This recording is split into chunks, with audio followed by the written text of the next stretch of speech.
Anda kembali menyaksikan Power Breakfast di segmen Create Up. Perdagangan berkelanjutan atau sustainable trade menjadi isu penting dalam perdagangan global. Pemerintah Indonesia berkomitmen mendukung dan menjalankan perdagangan berkelanjutan ini dengan menandatangani nota kesepahaman dengan Global Initiative Report melalui program peluncuran Sustainability Reporting for Responsible Business di Indonesia.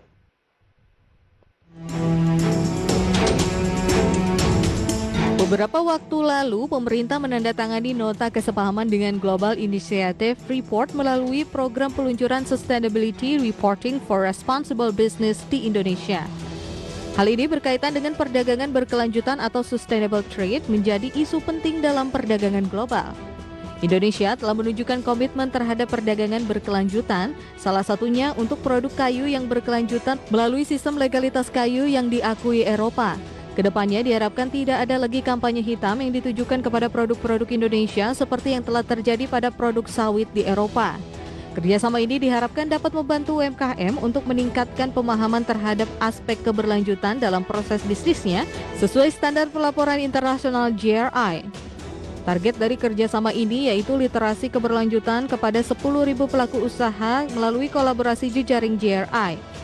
Kerjasama ini juga merupakan komitmen Kementerian Perdagangan dalam mempromosikan ekspor dengan sistem perdagangan yang berkelanjutan. Perkembangan gagasan perdagangan yang berkelanjutan dipandang sebagai peran penting dalam mencapai Agenda 2030 untuk pembangunan berkelanjutan atau Sustainable Development Goals. Berbagai sumber IDX Channel.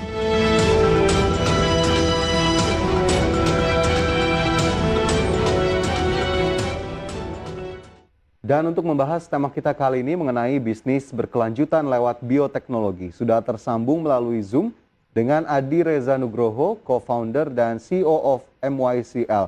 Selamat pagi Mas Adi. Selamat pagi Mas Fajar. Sehat ya Mas Adi ya? Luar biasa. Baik. Terima kasih banyak sudah meluangkan waktu bersama Power Breakfast di pagi ini. Mas Adi, ini terkait dengan isu keberlanjutan, begitu ya, ini sepertinya memang menjadi perhatian di berbagai industri, di berbagai sektor begitu. Tapi yang ingin saya tanyakan adalah terkait dengan keberlanjutan ini, bagaimana kemudian akhirnya melihat urgensi kebutuhan industri fashion terhadap bahan baku non-animal cruelty, Mas Adi? Iya, jadi kalau kita lihat industri fashion itu sebagai salah satu polutan terbesar di dunia. Setidaknya ada 21 miliar CO2 yang dihasilkan dari industri ini. Dan 38%-nya itu berasal dari material production.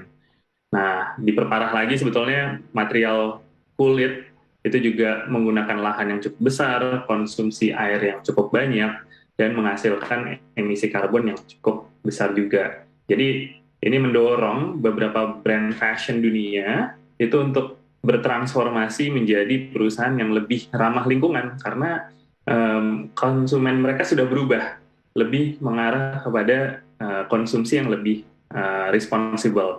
Jadi mereka sedang bekerja keras untuk mencari bahan baku untuk produk mereka yang lebih ramah lingkungan, bebas hewan, dan minyak bumi. Oke, tapi mungkin bagaimana Mas Adi melihat soal seberapa aware nih masyarakat ya atau market fashion Indonesia ini akan bahan baku non-animal cruelty? Iya, kalau misalnya aku lihat dari data Google Trend, itu pencarian kata seperti vegan leather, itu selama 5 tahun terakhir ini 2 kali lebih populer.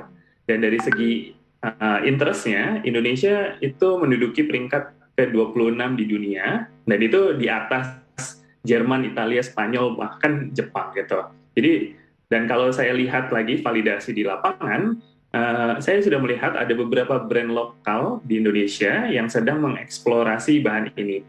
Namun memang penggunaannya masih menyasar ke pasar ekspor. Kenapa? Karena permintaannya memang cukup tinggi di luar dan menghargai dengan harga yang sangat tinggi. Jadi saya lihat sudah ada beberapa brand lokal yang mengeksplor material ramah lingkungan ini. Oke. Tapi trennya sebetulnya secara global begitu Mas Adi cukup sejalan atau tidak? Atau justru Indonesia saja yang terlihat trennya cukup positif sejauh ini? Iya, jadi ini trennya tren dunia karena brand-brand ini brand besar, brand global itu akhir-akhir ini kerja keras untuk sourcing material ramah lingkungan. Misalnya contoh Kering Group yang membawahi Gucci, Balenciaga menyatakan tidak lagi menggunakan bulu dari hewan. Terus juga ada brand lain seperti Hermes, Stella McCartney akhir-akhir ini menggunakan mengeluarkan koleksi terbarunya menggunakan kulit vegan. Dan kalau kita lihat dari pasar globalnya, kulit vegan ini mencapai 89,9 miliar US dollar. Dan growth rate-nya itu mencapai 49,9%. Dan ini cukup tinggi. Dan yang menariknya, 50% dari pasar tersebut itu ada di Asia Pasifik. Jadi ini merupakan peluang yang cukup potensial. Oke, tapi dari MYCL sendiri ini mengeluarkan produk yang terbuat dari kulit vegan tadi ya. Nah, bagaimana awal mulanya kok Mas Adi bisa kepikiran sih gitu untuk mengeluarkan produk tersebut gitu ya dari bahan bakunya yang dari jamur ya kulitnya gitu? Iya, jadi kulit jamur ini kita namakan Mylia atau Mycelium leather. Produknya seperti yang saya pakai ini, seperti jam tangan ini. Terus habis itu juga aku punya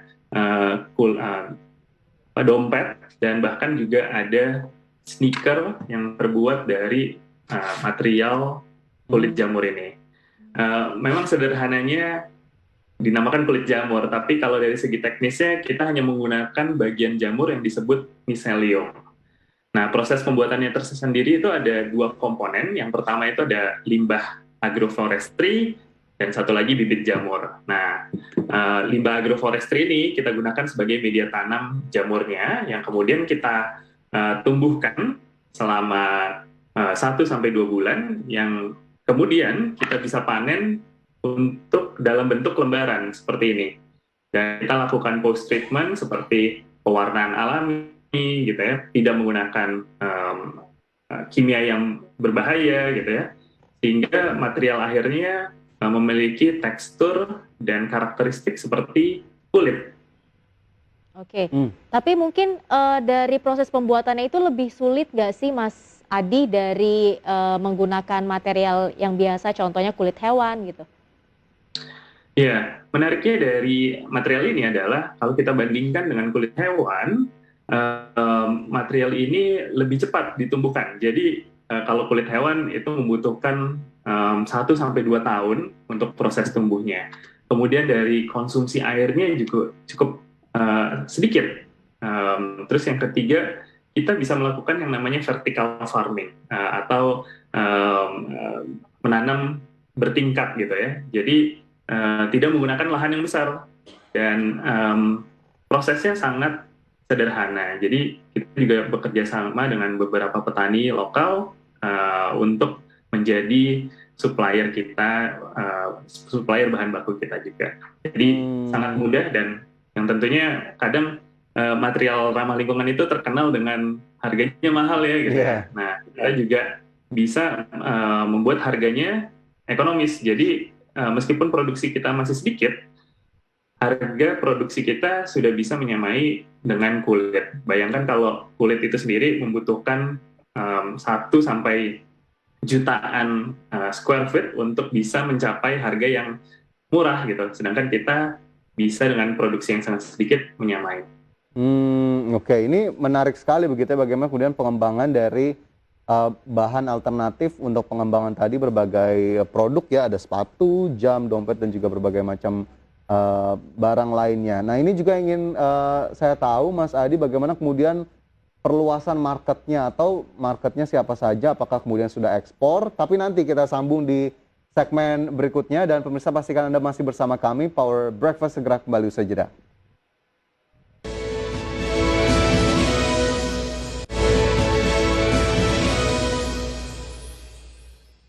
Ya, Anda kembali bersama kami dalam Power Breakfast, masih dalam segmen Create Up bersama dengan Adi Reza Nugroho, co-founder dan CEO of MYCL. Mas Adi, tadi sudah dijelaskan sedikit begitu ya bagaimana kemudian proses produksinya. Lantas, barang-barang yang tadi Mas Adi sudah produksi begitu ya, sepatu, dompet, dan lain-lain, ini sebetulnya sudah bisa kita temukan di mana? Jangan-jangan di luar negeri juga sudah ada nih? Iya, jadi seperti yang aku bilang, kita hanya fokus membuat materialnya, sedangkan untuk membuat end product seperti ini, itu kita bekerja sama dengan brand lokal. Oke.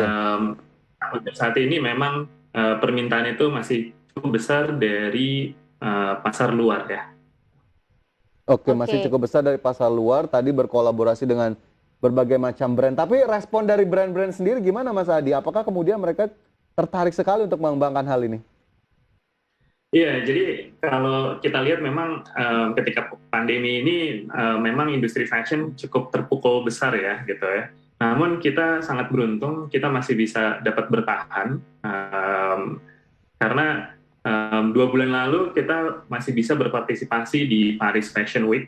Terus juga kita berhasil mengamankan kontrak dengan 5 brand global untuk mengadakan pilot program bersama gitu ya. Jadi kita lihat antusiasnya cukup besar, bukan cuma dari Indonesia, bahkan dari luar juga gitu.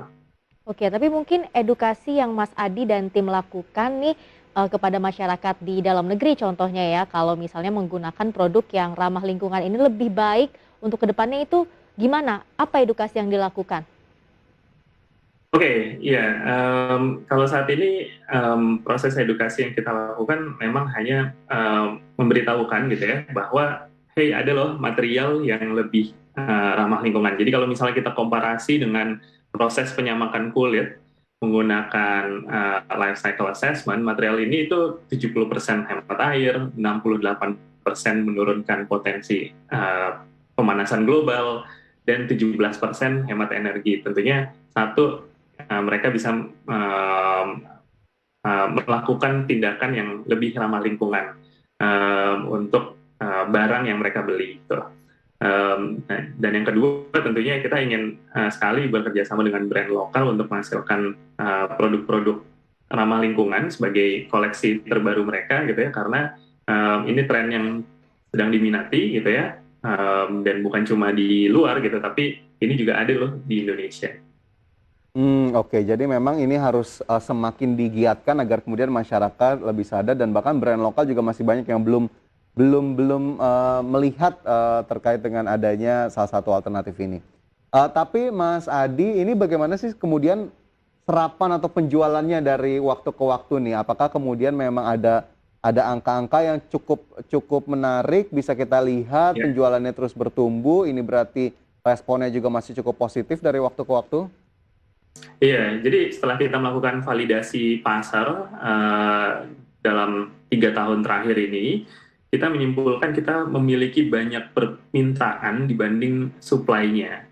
Jadi kapasitas kita itu saat ini hanya 2.000 square feet per tahun. Nah, sedangkan kebutuhan atau jumlah permintaan yang tertulis dalam agreement itu sudah ada sampai 500.000 square foot sampai 2024. Bahkan kemarin ketika kita melakukan kerjasama dengan brand Jepang untuk Paris Fashion Week, itu mereka setelah runway kembali ke kita, itu bulan Oktober itu udah request sebanyak 6.000 square foot Mailia. Sedangkan kita hanya bisa supply 200 square foot aja di bulan Waduh. ini. Gitu. Jadi permintaannya cukup cukup besar. Tantangan kita ke depan adalah gimana caranya untuk meningkatkan kapasitas produksi. Oke, tapi sebenarnya sejauh apa sih kehadiran Mycotech ini bisa menggerakkan ekonomi masyarakat di sekitarnya? Iya, jadi ya di value chain kita juga kita bekerja sama dengan para petani gitu ya, empowering local communities gitu. Kita bermitra dengan para 200 petani dan 50%-nya adalah perempuan. Kita juga menerapkan fair wage policy yang memberikan upah kerja itu di atas rata-rata di desa tersebut gitu. Jadi tentunya ini ketika permintaan semakin meningkat, tentunya kita juga akan bisa memberikan dampak yang meningkat juga gitu ke masyarakat di sekitar proses produksi kita. Oke. Ini jadi memang akhirnya bisa berdampak baik begitu ya kepada masyarakat, begitu kemudian juga kepada brand-brand tadi yang mendapatkan salah satu alternatif. Tapi saya ingin kembali sedikit tadi ke kapasitas produksi Mas Adi. Tadi sepertinya agak besar sekali gapnya antara permintaan dan juga kemampuan supply-nya sendiri. Ini apa yang kemudian akan dilakukan nanti? Ya, tentunya ada beberapa langkah yang kita akan tempuh gitu ya. Yang pertama adalah secure atau ya mengamankan pendanaan dulu. Itu yang salah satu langkahnya. Yang kedua itu adalah kita mencoba mengoptimasi proses produksi kita sehingga kita bisa mempunyai kapasitas yang lebih besar. Dan yang ketiga tetap terus berinovasi karena ini masih dalam proses awal dan tentunya masih ada terus pengembangan teknologi yang membuat satu proses produksi lebih cepat, kedua harga produknya makin lebih murah lagi gitu ya, dan tentunya yang ketiga kita bisa mendeliver gitu ya permintaan yang sudah ada. Oke. Ini terkait pendanaan juga sepertinya mutlak sekali dibutuhkan begitu ya untuk pengembangan kapasitas produksi. Tapi sudah ada yang diincar dari pendanaan tadi. Apakah sudah ada investor yang sudah siap atau justru masih menggunakan skema-skema permodalan dari perbankan dan jasa keuangan lainnya? Ya, jadi untuk pendanaan sendiri kita memang mendapat dua support. Yang pertama dari investor dan yang kedua angel investor untuk saat ini gitu ya. Terus yang kedua juga dapat pendanaan dari hibah. Nah, hibah ini pun juga sangat membantu kita juga untuk mempercepat atau mengakselerasi inovasi gitu ya. Dan hibah ini juga dari lokal maupun global.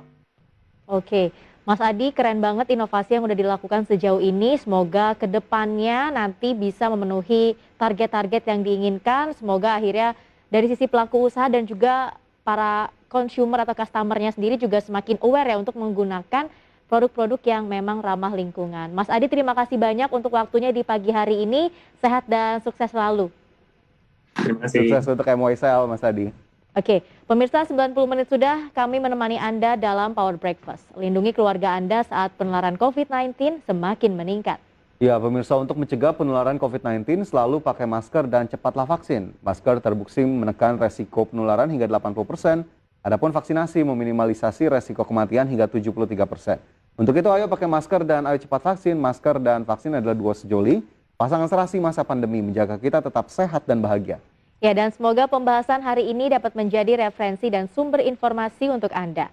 Tetap perbarui informasi Anda hanya di IDX Channel, your trustworthy economic, business, and capital market channel. And see you in the morning.